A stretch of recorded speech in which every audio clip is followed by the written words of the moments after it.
What dark magic is this? Your end, you! While I draw breath, then perish!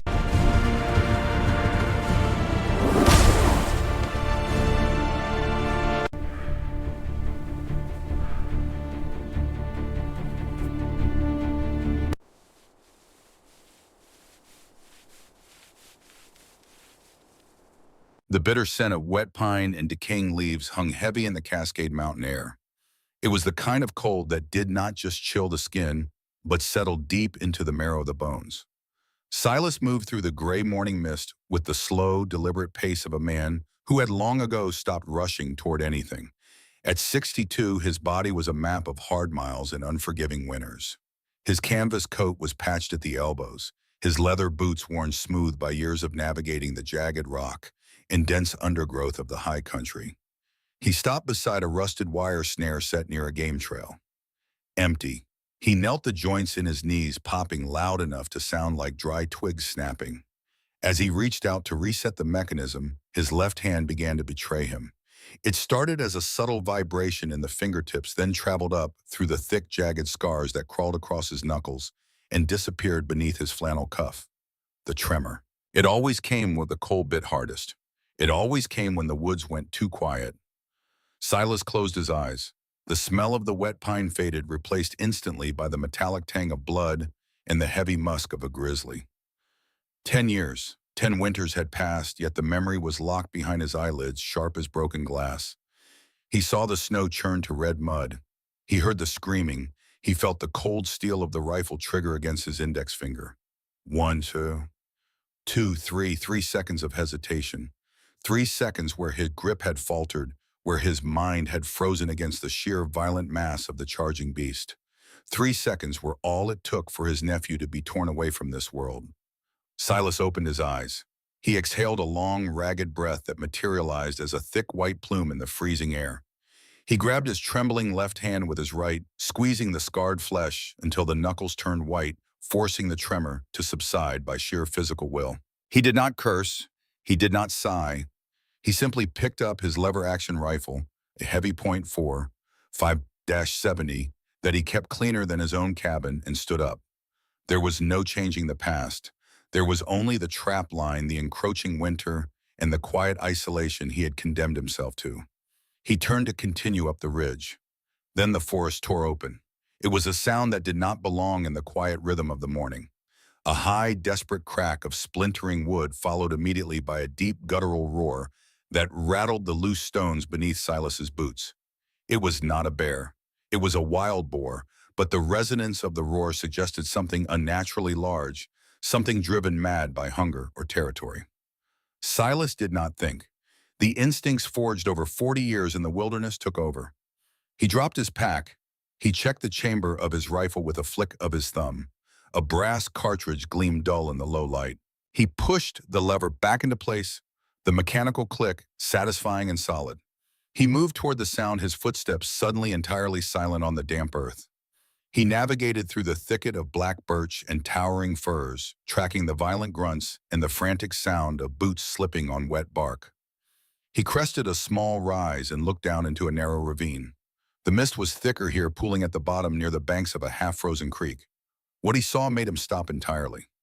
Down in the mud, a massive wild boar was tearing at the roots of a fallen, rotting cedar. The beast was a nightmare of matted black bristles and yellowed, curving tusks, its shoulders packed with dense, twitching muscle. It was aggressively ramming the thick trunk of the fallen tree, trying to dislodge whatever was trapped on top of it. Silas lifted his gaze to the top of the suspended log. It was not a lost hiker. It was not a mountain lion. It was a woman, but not a human woman. She was massive, her frame broad and powerfully built, clad in torn leathers and furs that were soaked dark with water and blood. Her skin was a dull olive green, scarred with the pale white lines of old battles. An orc. Silas had seen them before years ago during the bloody border skirmishes that had left the frontier in ashes. They were the enemy. They were the monsters from the stories told to frighten children. But there was no malice in her right now. There was only absolute primal desperation. She was balancing precariously on the slick, rotting bark of the cedar suspended 10 feet above the snapping jaws of the boar.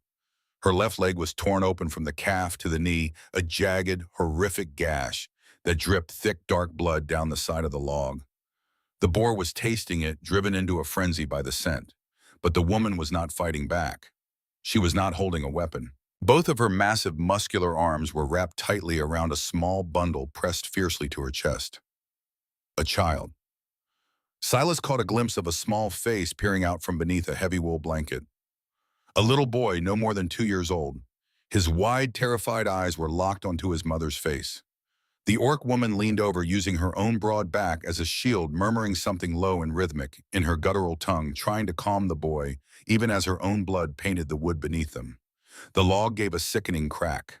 The roots holding it aloft were giving way under the boar's relentless assault. The woman slipped her torn leg, failing her. She dropped to one knee, clutching the child tighter, burying his face in her shoulder so he would not see the beast waiting below.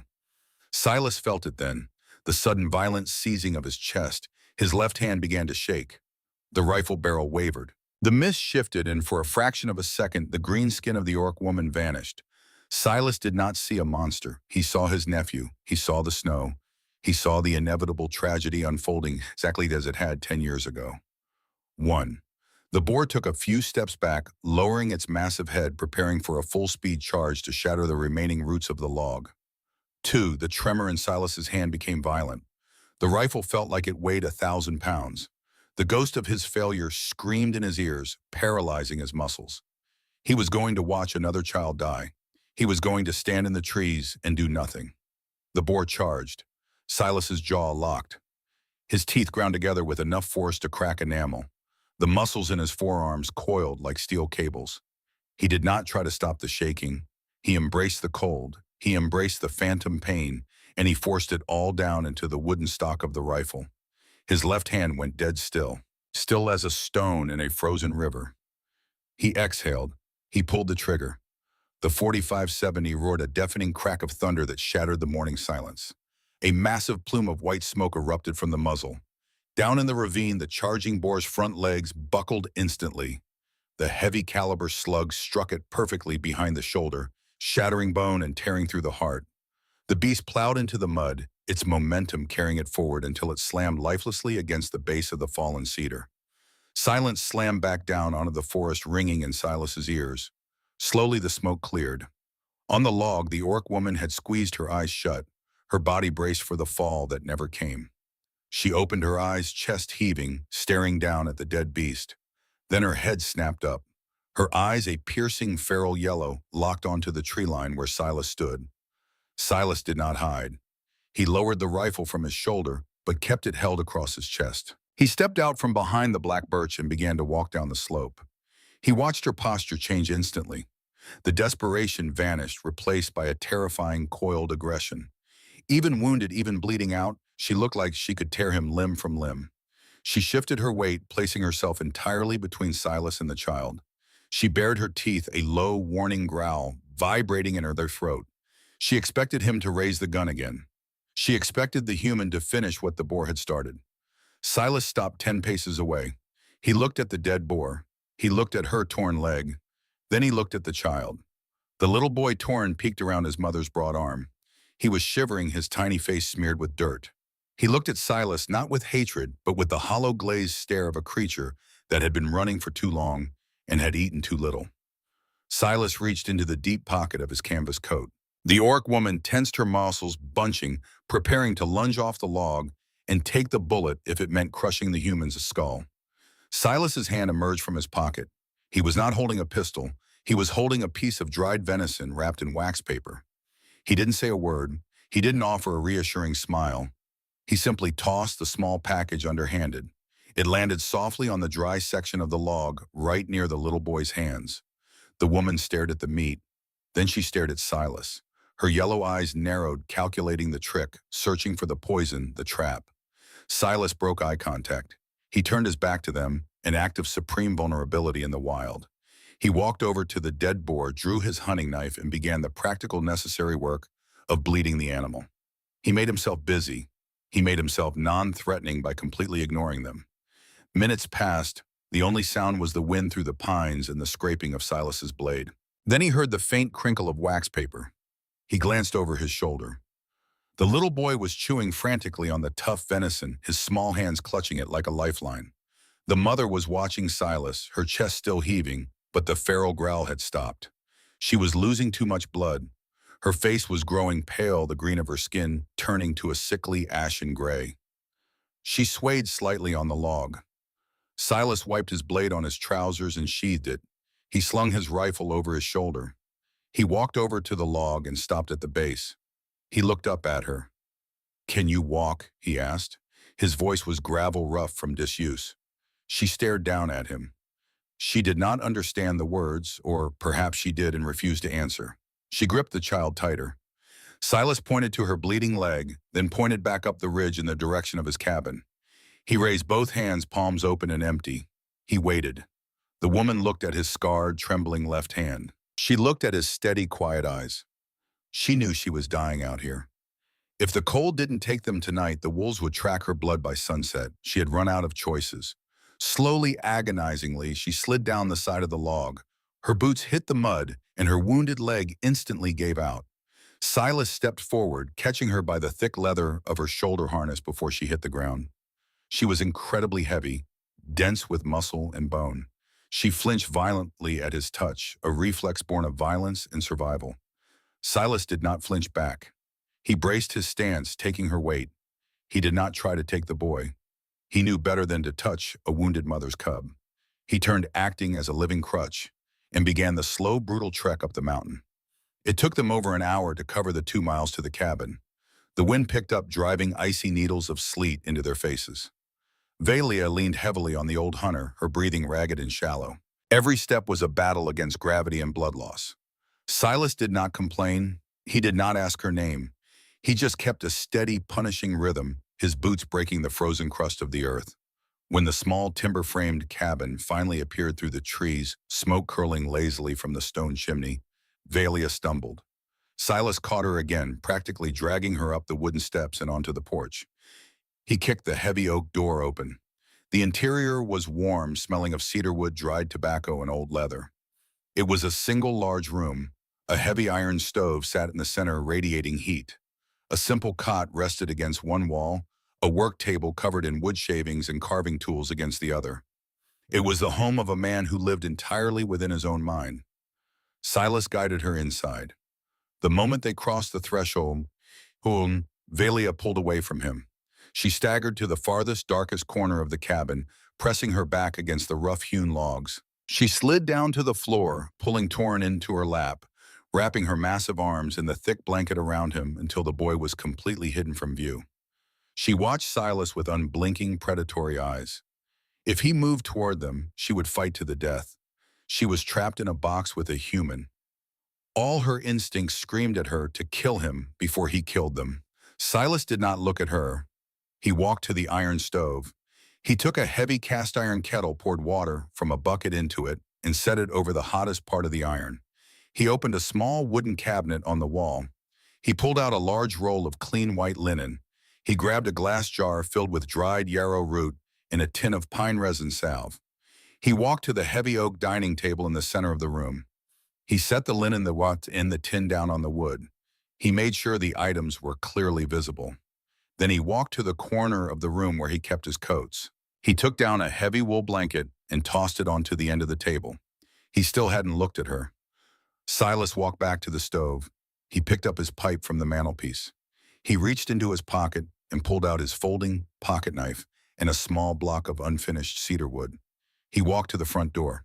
He opened it, letting a blast of freezing mountain air into the warm cabin. He stepped out onto the porch. He pulled the heavy oak door shut behind him with a firm, solid click. Outside, the wind howled through the pines. Silas sat down in a rocking chair on the porch. He packed his pipe with the tobacco. He struck a match, cupping the flame with his scarred left hand, shielding it from the wind. He took a long, slow draw, the cherry glowing bright red in the gathering twilight. He placed the cold block of cedar in his lap. He opened his knife. He began to whittle, shaving thin, even ribbons of wood onto the porch floorboards. Inside the cabin, Valia sat in the dark corner listening. She heard the wind outside. She heard the water beginning to boil on the stove. She looked at the medical supplies sitting on the table, bathed in the warm orange glow of the firelight. She looked at the heavy wooden door. She listened for the sound of boots approaching it. She listened for the click of a rifle mechanism. There was nothing. Only the faint, rhythmic sound of a knife shaving wood on the porch outside. The human was not locking them in. He was locking himself out. He had given them his fire, his medicine, his shelter, and he had removed the only threat in the room himself. For the first time in weeks, the crushing grip of panic in Valia's chest began to loosen. She looked down at Torin. The boy had fallen asleep, his small chest rising and falling evenly, the warmth of the cabin finally thawing his little bones. Valia looked back at the door. She slowly reached out, grabbing the thick linen and the jar of yarrow root from the table. She pulled them into the shadows. She began the agonizing work of cleaning her wound, the silence of the cabin broken only by the crackle of the fire. Outside, the snow began to fall, dusting the shoulders of Silas's coat. He didn't move to go inside. He just sat in the biting cold, smoking his pipe, his knife carving rhythmically into the cedar block. His left hand did not shake once. For the first time in 10 years, the ghost of the boy in the snow was quiet. He had not hesitated. He had pulled the trigger. He didn't know who the green-skinned woman was. He didn't know what army had left those scars on her arms or what she was running from. He didn't care. Out here past the tree line, the world of men and their politics meant nothing. Out here, there was only the cold, the dark, and what a man chose to do when the wolves came knocking. Silas blew a ring of blue smoke into the freezing night. The cedar shavings piled up around his boots. He would sit out here until the fire inside died down. He would give her the night. Tomorrow would bring whatever tomorrow brought. But tonight, nobody else was going to die in his woods. The first 14 days were defined entirely by the things they did not say. In the deep timber of the Cascades, silence is not an empty space. It is a heavy living weight. It filled the air between the crackling of the cast iron stove and the relentless driving howl of the northern wind. Survival out here did not require conversation. It required calories, dry wood, and a constant, unwavering vigilance. Silas fell back into the rhythm of a man who worked from dawn until dusk, simply to keep his own mind quiet. He woke before the sun, the frost on the window panes glowing a pale, ghostly blue. He checked his rifle. He checked the heavy deadbolts on the oak door. Then he went out into the biting freeze to split firewood. The heavy steel maul rose and fell in a metronomic arc. Wood splintered. Bark flew. His breath plumed like locomotive steam in the 0-degree air. He did not ask the orc woman for her history. He did not ask what army had branded the jagged white scars across her immense olive-green shoulders. Inside the cabin, Valia established her own silent parameters. At first, she remained confined to the darkest corner, her massive frame curled protectively around the toddler Torin. Her yellow eyes tracked Silas's every movement, analyzing his gait, his reach, the placement of his knives. She was a coiled spring ready to snap at the first sign of betrayal. But the betrayal never came. Instead, Silas left plates of salted pork and mashed root vegetables on the edge of the table. He filled the water bucket. He stoked the fire, and he kept his distance. By the end of the first week, the crushing grip of Valia's paranoia began to thaw. She realized the old human was not fattening them up for a bounty. He was simply keeping them alive. Slowly, she began to move around the cabin. Her left leg was tightly bound in Silas's clean linen and packed with his drawing salves, forcing her to walk with a heavy, pronounced limp. She did not offer thanks. Orcs did not deal in the currency of gratitude. They dealt in utility. She began to earn her keep. Silas would return from checking his snare lines to find the cabin swept clean of tracked-in mud. He would find his torn wool socks clumsily but securely stitched together with sinew. He would find wild garlic and wintercress dug from beneath the snowpack added to his otherwise bland venison stews. They moved around each other like two solitary predators, forced to share a small cave, respecting the boundaries, communicating through the shared labor of staying alive. Then came the morning. The temperature plummeted so fast the sap in the pine trees froze and cracked like rifle shots. Silas was at the chopping block behind the cabin. He swung the maul, driving it deep into a knotty round of oak. He went to wrench the handle free, but his left hand locked. The cold had bypassed his leather gloves and sunk straight into the ruined nerves of his scars. A spasm of pure, blinding agony shot up his forearm. His fingers curled inward, locking into a rigid, trembling claw. He dropped the maul. He fell to his knees in the snow, clutching his left wrist with his right hand, his teeth ground together so hard his jaw ached. He tried to force the fingers open, but the muscle had seized entirely. The phantom pain of the bear attack, the ghost of his failure 10 years ago flared in his mind, paralyzing him. He didn't hear the cabin door open. He didn't hear the footsteps in the snow. Suddenly, a shadow fell over him. Silas looked up, his breath ragged. Valia stood towering above him, the winter wind whipping her dark braided hair. She wore his spare canvas coat, the shoulders straining against her muscular frame. She looked down at him, her yellow eyes unreadable. She knelt in the snow. She did not ask if he was all right. She did not offer empty pity. She reached out with both of her hands. They were massive, easily twice the size of his, the skin rough as sandstone, the knuckles thick with bone and callus. She gently but firmly pried his right hand away from his crippled left. Silas tensed his instincts, screaming at him to pull away. But he didn't. Valia enveloped his trembling, scarred hand between her two immense palms. Her skin was unnaturally hot, radiating a deep furnace-like heat that humans simply did not possess. She held his hand firmly, applying a steady, even pressure. She closed her eyes, murmuring a low, rhythmic cadence in her own guttural tongue. The heat seeped through his leather glove. It sank into his skin, melting the frost in his blood, relaxing the violently contracted tendons. The tremor slowed. The pain began to recede, retreating back into the dark corners of his memory. They stayed like that in the snow for 3 full minutes. The old human hunter and the fugitive orc. No words, no debts, just a silent transfer of warmth from someone who had strength to someone who had temporarily lost it. When Silas's fingers finally uncurled, Valia released him. She stood up, turned and walked back into the cabin without a backward glance. Silas picked up his maul. His hand was steady. Everything shifted after that morning. The invisible wall between them did not vanish, but it lowered. A few evenings later, the cabin was suffocatingly warm. The iron stove was roaring, radiating a deep red heat that made the cedar logs pop and hiss. Silas sat at his workbench near the window. A kerosene lantern cast a warm, golden circle of light over his tools. He was holding the block of cedar he had started carving on the porch the night he brought them in. Over the past few weeks, under the slow, patient strokes of his knife, the block had taken the shape of a small, stout bear. He was sanding the edges smooth, ensuring there were no splinters. Torrin was exploring the cabin. The 2-year-old was wearing an old red flannel shirt of Silas's, the sleeves rolled up 6 times, the hem dragging on the floorboards like a robe. The boy was growing bolder. He waddled around the legs of the heavy oak table, his small green hands patting the grain of the wood. Valia stood by the stove stirring a pot of broth, but her eyes were always on the boy.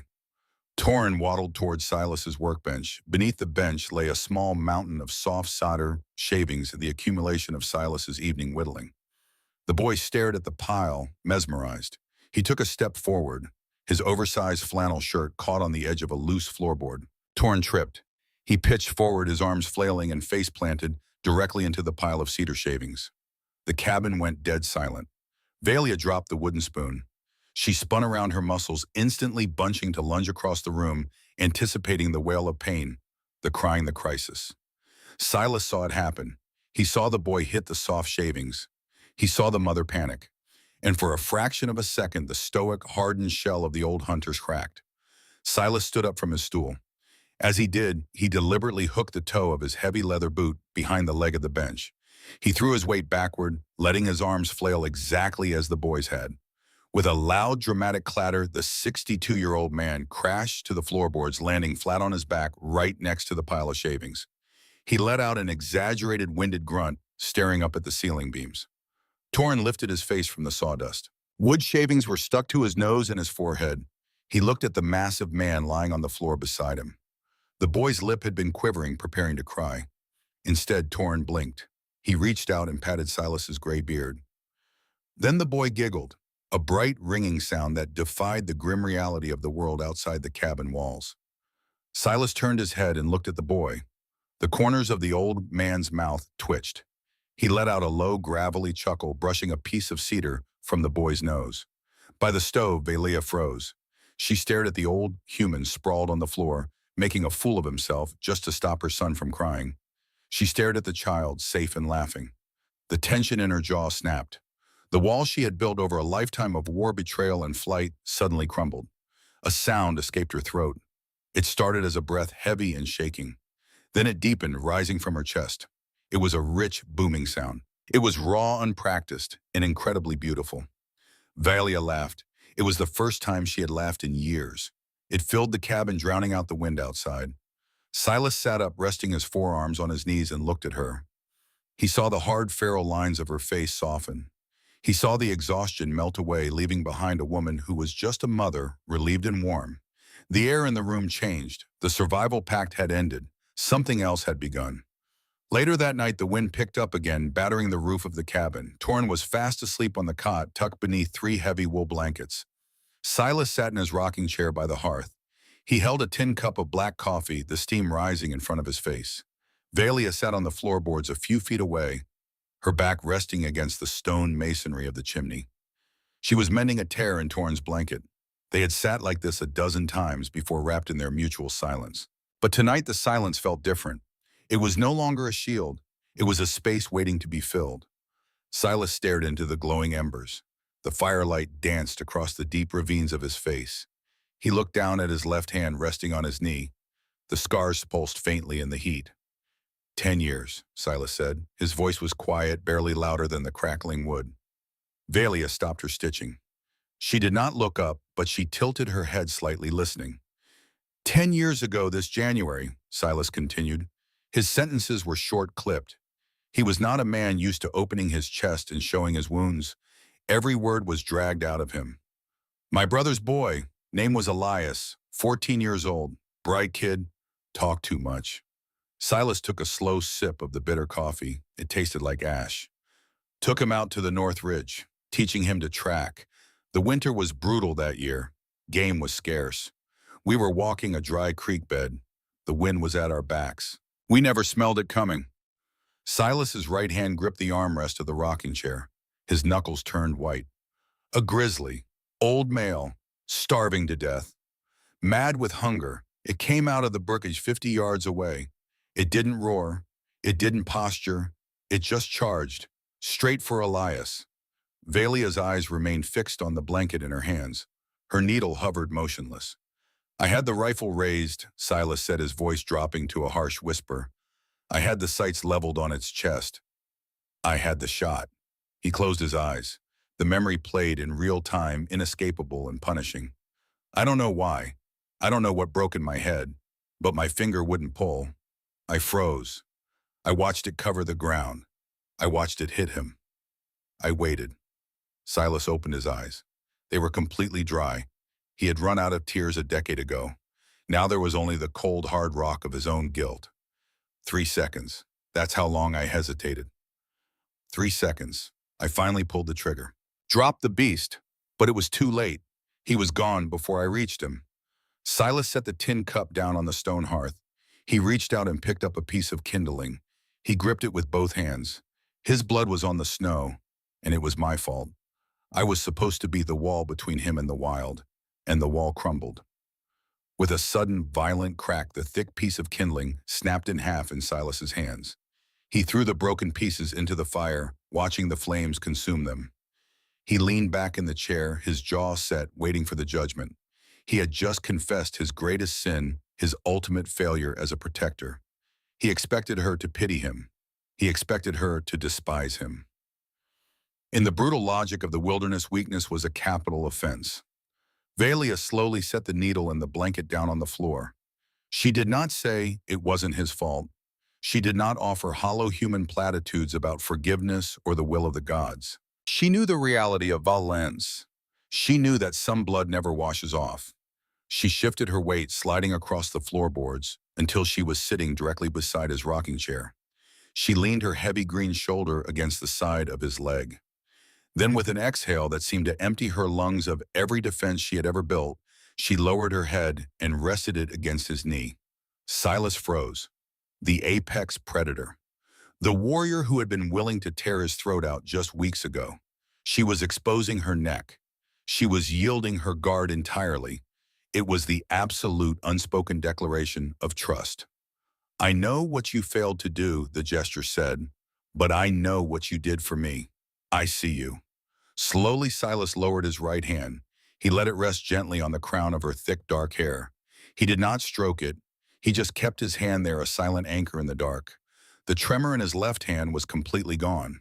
For the next 2 weeks, the cabin felt like an island of peace in a hostile world. They fell into a seamless partnership. They ate together. They sat by the fire together. Silas taught Torrin how to stack kindling.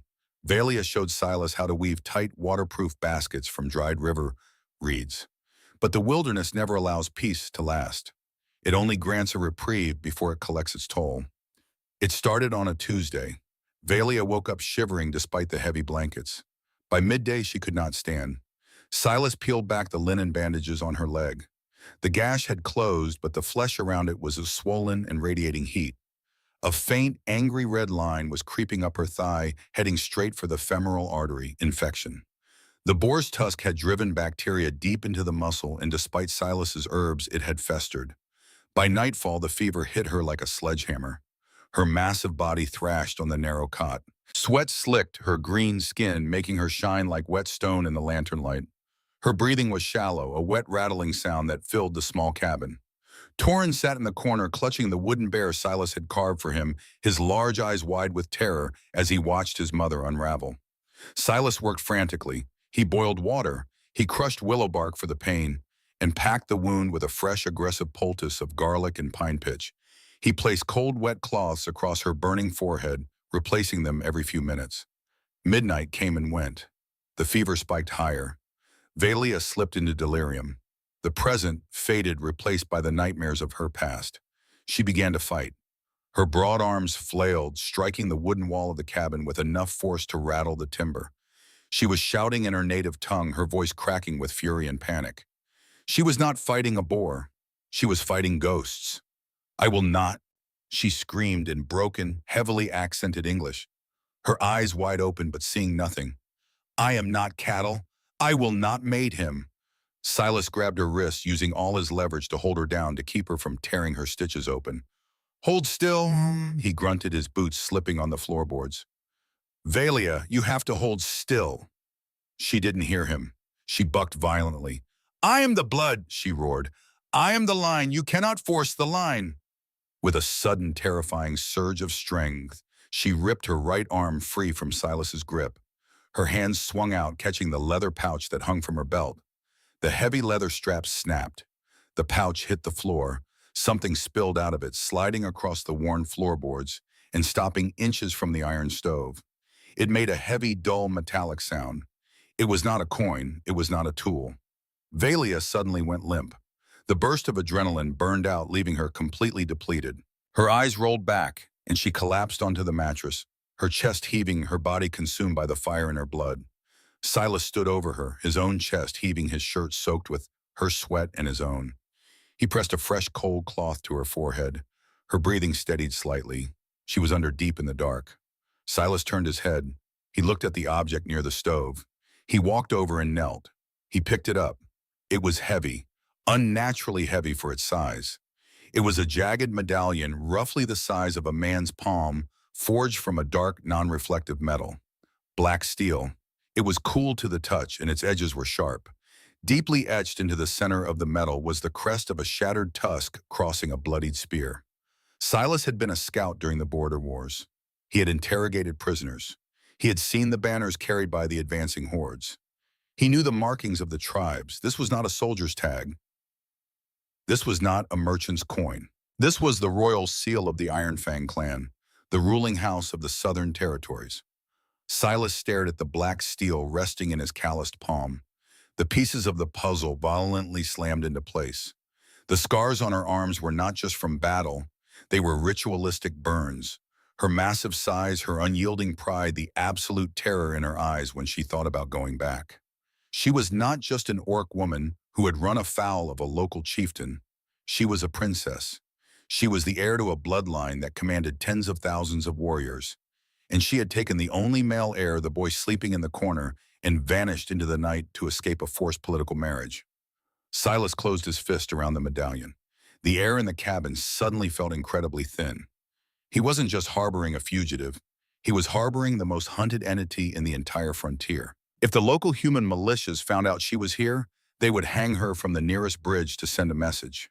If the Iron Fang trackers found her, they would burn this entire mountain range to the ground to retrieve her. He looked at Torin. The boy had fallen asleep, sitting up, his small head resting against the wooden bear. He looked at Velia. Her face was pale, her breathing shallow. She looked fragile. She didn't look like a warlord. She looked like a mother who had sacrificed everything, stripped herself of all power and title, just to give her son a chance to breathe free air. Silas stood up. He walked to the window.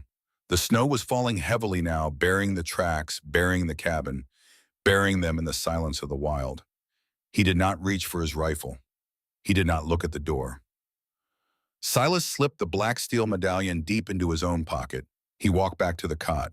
He pulled the chair up close, sat down, and gently wiped the sweat from the sleeping princess's brow. Her titles did not matter here. The armies searching for her did not matter here. He had let a child die in the snow once. He would be damned to hell before he let anyone take this family from his cabin. The fever broke 3 days later. Velia opened her eyes. The cabin was quiet. The smell of cedar smoke hung in the air. Silas was sitting at the table running an oiled rag over the barrel of his 45-70. She felt weak, but the fire in her blood was gone. She reached down to her belt, instinctively searching for the pouch. Her fingers found the broken leather strap. Her heart stopped. She bolted upright, panic flaring in her yellow eyes. She looked frantically around the floor. Looking for this, Velia's head snapped toward the table. Silas was holding the black steel medallion between his thumb and forefinger. The metal caught the dull light of the lantern. He did not look angry. He did not look afraid. He just looked tired. Velia froze, her breath caught in her throat. The secret was out.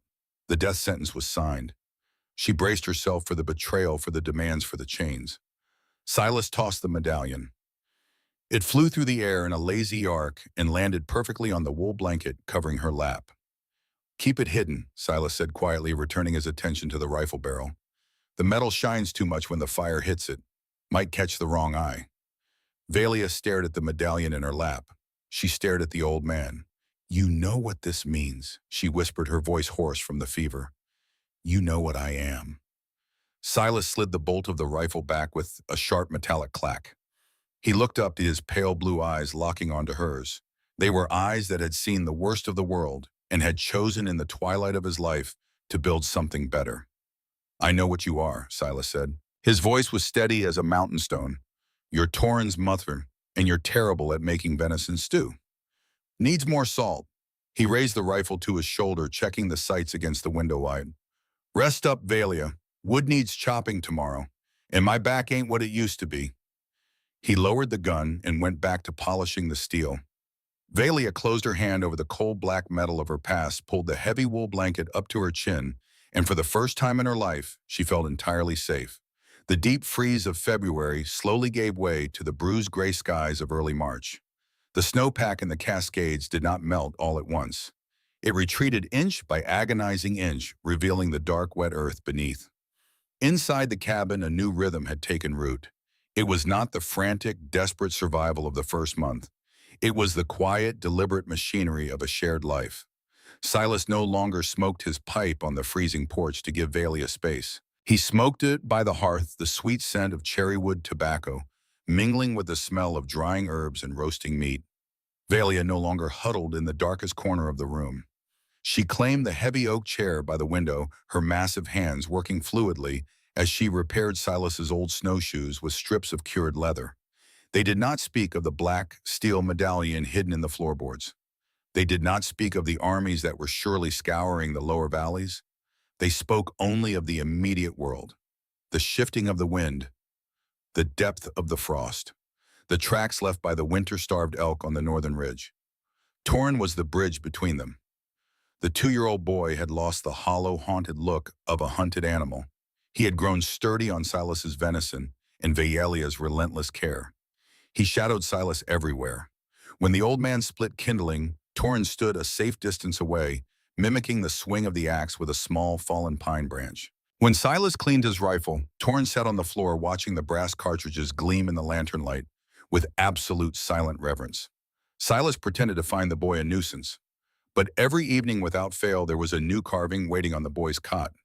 A wolf, an eagle, a horse. Silas's scarred left hand, once a useless, trembling claw of regret, had found its dexterity again. The ghost of his nephew no longer screamed in the quiet moments. The phantom pain had been replaced by the weight of the little wooden figures. It was a Tuesday morning when the illusion of safety shattered. The first sign was not a sound. It was a feeling. Silas was sitting at the table at a cup of black coffee resting on the scarred wood. He watched the dark surface of the liquid. A series of faint concentric rings rippled outward from the center of the mug. The water in the wash basin trembled. The cast iron skillet, hanging from the ceiling hook, gave a microscopic sway. Silas set his jaw. He looked up. Vela had already stopped working. She was standing perfectly still by the window, her head tilted slightly toward the glass. Her olive-green skin seemed to pale in the morning light. Her yellow eyes dilated, stripping away the mother, stripping away the companion of the hearth, leaving only the hunted combat veteran. Then came the sound. It was a low rhythmic thunder rolling up the mountain pass. It did not belong to the erratic patterns of thunder or the tumbling of falling rock. It was disciplined. It was uniform. It was the heavy synchronized strike of iron-shod hooves against the frozen earth. Many hooves, massive beasts. "Get away from the glass," Silas said. His voice was a flat, low rasp. Valia did not hesitate. She moved with terrifying speed, sweeping Torrin off the floor mid-stride and retreating to the solid timber wall near the fireplace, out of the line of sight from the window. She pressed the boy against her chest, her massive arms shielding him completely. Silas stood up. He walked to the door. He threw the heavy iron deadbolt into place. It landed with a grim final clack. He moved to the window, keeping his body pressed flat against the wall, and peered through the edge of the frosted pane. Through the skeletal branches of the winter pine, shadows were emerging from the mist. They were not human men on quarter horses. They were Iron Fang cavalry. There were a dozen of them. They rode massive armored warwargs, beasts that were half wolf, half bear, their breasts steaming in the cold air, their jaws dripping with thick saliva. The riders were giants clad in overlapping plates of dark riveted iron and thick furs. They carried long curved halberds and heavy crossbows slung across their broad backs. At the center of the formation rode a chieftain.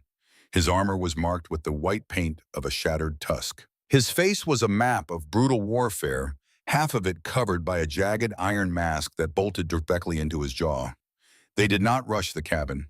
They did not shout. They moved with the cold, absolute certainty of an execution squad that had finally cornered its prey. The cavalry spread out in a wide arc entirely surrounding the front clearing of the cabin.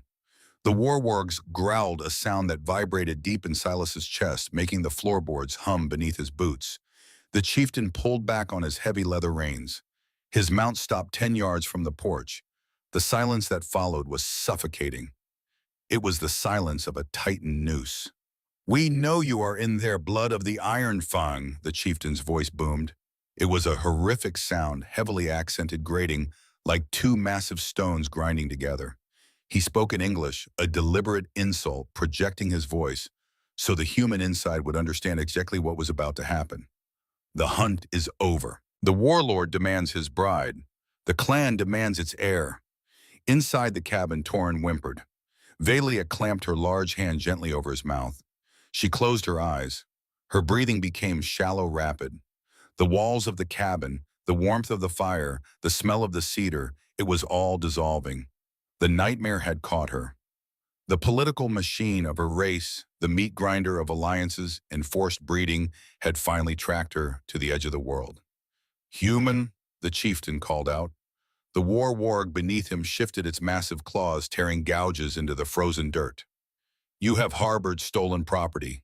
By the laws of the frontier, we hold the right to burn this structure to the ash. Open the door. Send out the princess and the boy. Do this, and you may keep your miserable life."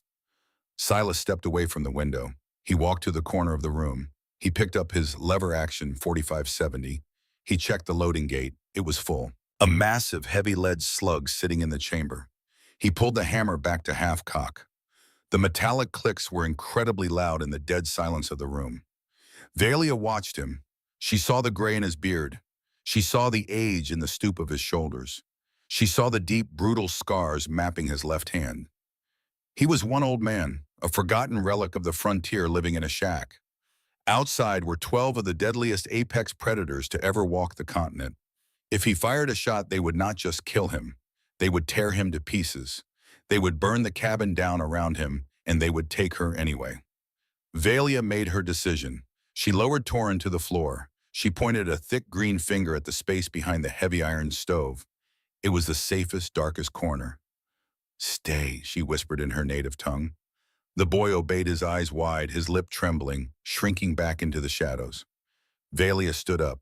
She straightened her spine. The hunted, desperate mother vanished. The princess of the Iron Fang clan took her place. She stood at her full, terrifying height, her jaw set, her fists clenched at her sides. She took a step toward the door. "No." The word was quiet, but it hit the air like a physical blow.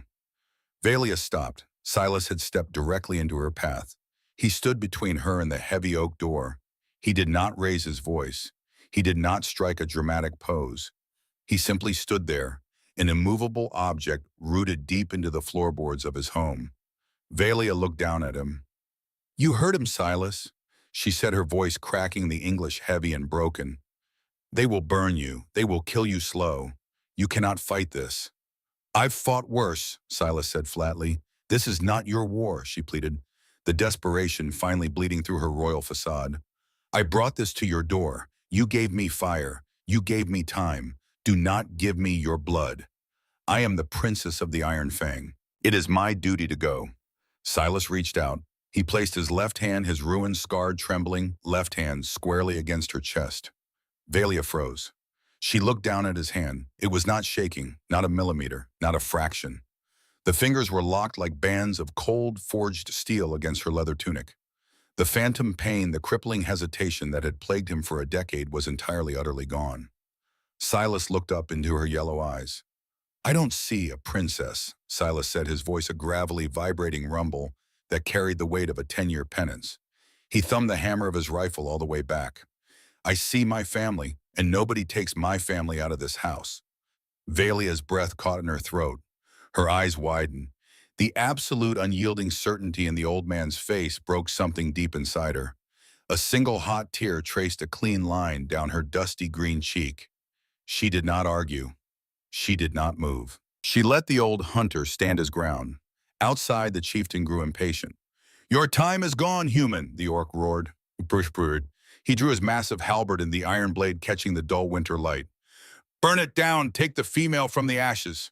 Two of the cavalrymen dismounted, pulling heavy pitch-soaked torches from their saddles. They struck flint. The torches flared into violent, oily life. They took a step toward the wooden porch. Silas raised the rifle to his shoulder. He aimed directly through the heavy oak of the door, calculating the height of the chieftain's chest on the other side. He rested his finger on the cold iron trigger. He took a breath. He held it. He was ready to pay the toll. Before the two orcs could reach the steps, a sound echoed from the tree line. It was not a battle cry. It was the sharp metallic snap of a rifle bolt locking into place. Then came another, and another, and another. A cascade of mechanical clicks echoing from the dense pines to the east, the rocky ridge to the west, and the thick brush behind the cavalry's rear flank. The orc chieftain halted. He raised a massive fist. The two men with the torches stopped dead in their tracks. The war wargs pinned their ears back, whining nervously, smelling a sudden shift in the wind. Slowly, deliberately, figures began to step out from the shadows of the winter forest. They were not soldiers. They did not wear uniforms. It was Miller the blacksmith from the Valley settlement, 10 miles down the river, his massive leather apron tied over a heavy wool coat, a double-barreled shotgun resting easily against his hip. It was Old Man Henderson, the beekeeper, holding a scoped hunting rifle with hands that had worked the land for 60 years. It was the local farrier, the grain merchants, the trappers, the men who carved a living out of the unforgiving Nevada rock. There were nearly 30 of them. They formed a massive, silent ring entirely surrounding the Iron Fang cavalry. They did not shout threats. They did not wave their weapons. They simply stood there, their rifles and shotguns leveled squarely at the armored backs of the orc riders. Inside the cabin, Silas lowered his rifle an inch. He peered through the frosted glass. His jaw tightened. These were men who kept to themselves. Men who had fought in the border wars and had the scars to prove it. Men who hated orcs, but Silas was one of them. Over the decades, Silas had left a quarter of a butchered elk on Henderson's porch when the winter was lean. He had helped Miller rebuild his forge after a roof collapse. He had guided their sons back from the deep timber when the blizzards hit. He had never asked for a dime. He had never asked for a favor. And now the valley had come to collect on the silence. They had seen the green-skinned woman carrying water from the creek. They had seen the child. They had talked in hushed voices at the general store. They knew who Silas was harboring. And when the Iron Fang war party rode through the valley at dawn, the men did not run and hide. They loaded their weapons and followed the tracks. The orc chieftain slowly turned his mount, his halberd held tight. He scanned the tree line. He was a veteran of 100 battles. He could do the math. His cavalry was heavily armored and brutally violent. They could kill a dozen of these farmers in the first rush. But at this range, completely surrounded, the crossfire would be devastating. Half his men would be blown out of their saddles before they swung an axe. And the warlord did not pay them to die in the mud for a runaway bride. "You dare," the chieftain hissed, glaring at Miller. "You risked the treaty for one piece of runaway flesh." Miller spat a stream of dark tobacco juice into the snow. He racked the pump of his shotgun. The sound was deafening in the quiet morning. "You're trespassing on my neighbor's land," Miller said simply. "Turn your dogs around, or we're going to have a very loud morning."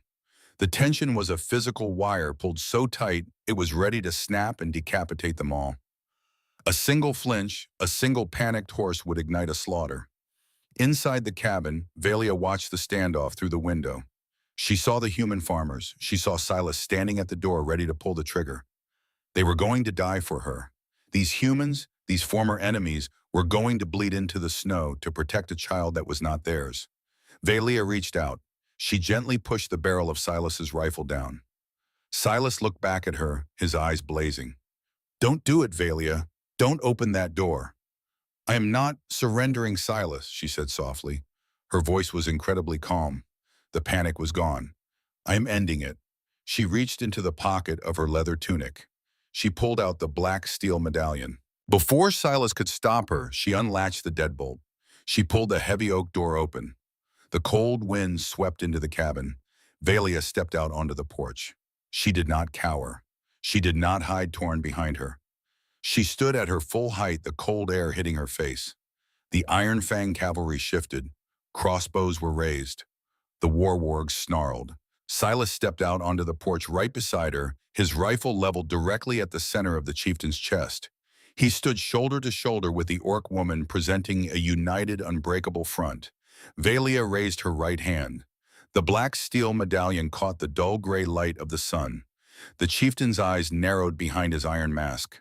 "I am Valia of the Iron Fang." Her voice echoed across the clearing, slipping effortlessly into the guttural booming command of her native tongue. It carried over the wind, over the guns, over the growling beasts. "Firstborn of the bloodline, heir to the southern ridge." The chieftain sneered. "Then act like it. Come down from the wood. Submit." "I submit to nothing," Valia roared back. She walked to the edge of the wooden steps. "By the old laws, by the laws of the shattered tusk, a blood heir who refuses the call does not return in chains." The chieftain went completely still. The orc riders behind him murmured, shifting uncomfortably in their saddles. They knew the old laws. They were older than the warlord. They were etched into the bones of their religion. "A blood heir who refuses," Valia continued, her voice echoing off the mountains, "claims the right of severance. I claim it now." She held the heavy black steel medallion in both hands, her massive muscles bunched. "Are you insane?" the chieftain spat. "You sever the line, you are nothing. You are exile. You are dirt. The clan will never recognize you. The warlord will strip your name from the stones." "Let him," Valia said. With a brutal, violent twist of her wrists, Valia wrenched the black steel. The metal groaned. It fought her. She bared her teeth, her arms shaking with the immense effort, the scars on her shoulders burning white. With a sharp, deafening crack, the medallion snapped entirely in half. The royal seal of the Iron Fang was broken. Silence crashed down upon the clearing. It was an absolute, terrifying stillness. To the orcs, she had just committed an act of supreme blasphemy. She had erased her own existence. Valia threw the two broken pieces of heavy black steel into the snow at the front hooves of the chieftain's warg. "The princess of the Iron Fang is dead," Valia said. Her voice was not a shout anymore. It was a cold, quiet promise. "There is only a mother here. Tell your warlord his bride is a ghost. If you want blood, step off your beast and try to take it. But know that you will die on this porch, and your men will die in this clearing." She looked at Silas. She looked at the ring of 30 human rifles aimed from the trees. The chieftain stared down at the broken pieces of the medallion in the snow. His jaw tightened behind the iron mask. He had his answer. Under the ancient laws, she was dead to the clan. He had no legal mandate to drag an exile back. He had no desire to die in a crossfire with 30 entrenched human marksmen. The warlord would rage, but the warlord was safe in his stone fortress hundreds of miles away. The chieftain spat onto the broken metal. He yanked the reins of his warg. The massive beast pivoted sharply, throwing up a spray of ice and mud. "You are nothing," the chieftain hissed at Valia. "You will die out here in the cold, and no ancestors will sing your name." "I prefer the quiet," Valia answered. The chieftain raised his hand. He signaled the retreat. Slowly, deliberately, the Iron Fang cavalry turned their mounts. They did not look back. They urged their beasts forward, pushing past the tree line, disappearing back into the mist from which they had come. The thunder of hooves slowly faded down the mountain pass until there was nothing left but the sound of the wind. In the tree line, Miller lowered his shotgun. He looked at Silas on the porch. The blacksmith gave a single slow nod. Silas nodded back. No words were exchanged. No grand speeches of gratitude. The farmers and trappers simply turned around, their boots crunching in the snow, and melted back into the forest, returning to their forges, their fields, and their quiet lives. The debt was paid. The valley had spoken. Silas lowered his rifle. He uncocked the hammer. He felt the weight of the gun in his hands, but he did not feel the weight of his past.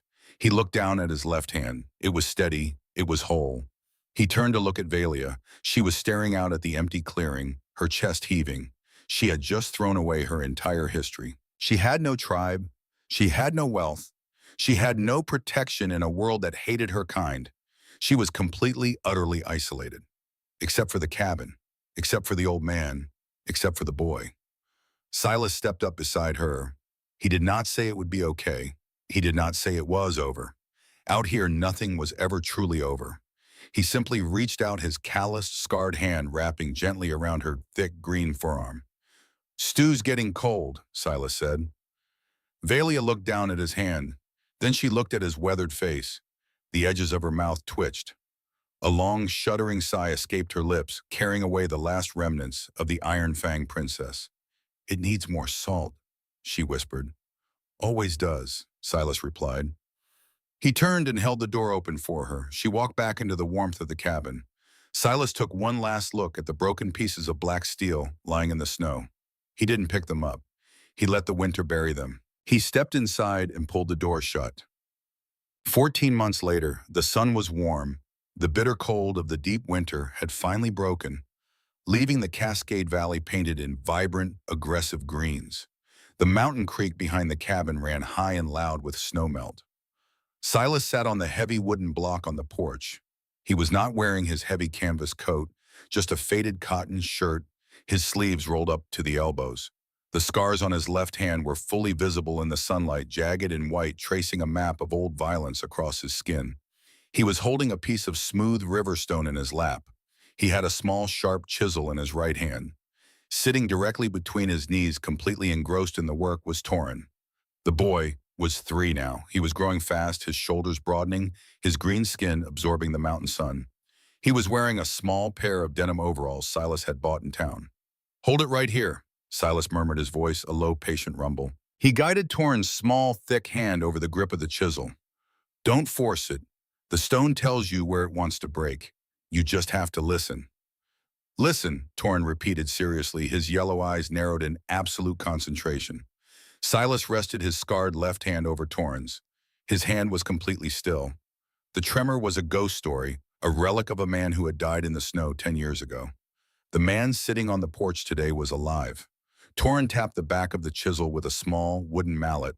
A tiny flake of stone chipped away. Good, Silas said, leaning back slightly. Just like that. The heavy wooden door of the cabin swung open. Valia stepped out onto the porch. She was wearing a simple, rugged dress woven from brown wool, the sleeves pushed up past her elbows. The jagged, ritualistic scars on her arms were still there, but they no longer looked like brands of ownership. They looked like history. She was carrying a heavy iron pot in both hands wrapped in a thick cloth. The smell of roasted venison, wild carrots, and crushed garlic billowed out into the fresh mountain air. She stopped near the doorframe. She leaned her massive shoulder against the wood, resting the heavy pot against her hip. She looked at the old man sitting on the chopping block. She looked at her son laughing as another piece of stone chipped away under the old hunter's patient guidance. There were no grand armies here. There were no banners, no titles, no absolute safety. The world beyond the tree line was still cruel, still unforgiving, and still dangerous. But as Valia watched Silas reach out and ruffle Torrin's hair, his scarred hands steady and warm, she knew she had made the right trade. She had lost a kingdom, but she had found a home. "Food is ready," Valia called out, her voice rich and deep, carrying a quiet, unshakable peace. Silas looked up from the stone. He met her yellow eyes. He didn't smile. He was not a man given to easy smiles, but the hard-weathered lines around his eyes softened entirely. "Come on, boy," Silas said, tapping Torrin on the shoulder. He stood up, his joints popping, and brushed the stone dust from his trousers. "Let's go see if your mother remembered the salt this time." Torrin giggled, dropping the chisel and running toward the door, wrapping his arms around Valia's legs. Valia reached down with one hand, resting it gently on the boy's head, her eyes never leaving Silas. Silas walked up the steps. He paused at the door, pulling a pipe from his pocket. He looked out over the tree line, out at the quiet, sprawling wild of the valley. The forest was silent. The ghosts were gone. Silas struck a match, lit his pipe, and stepped inside, letting the heavy oak door close softly behind him.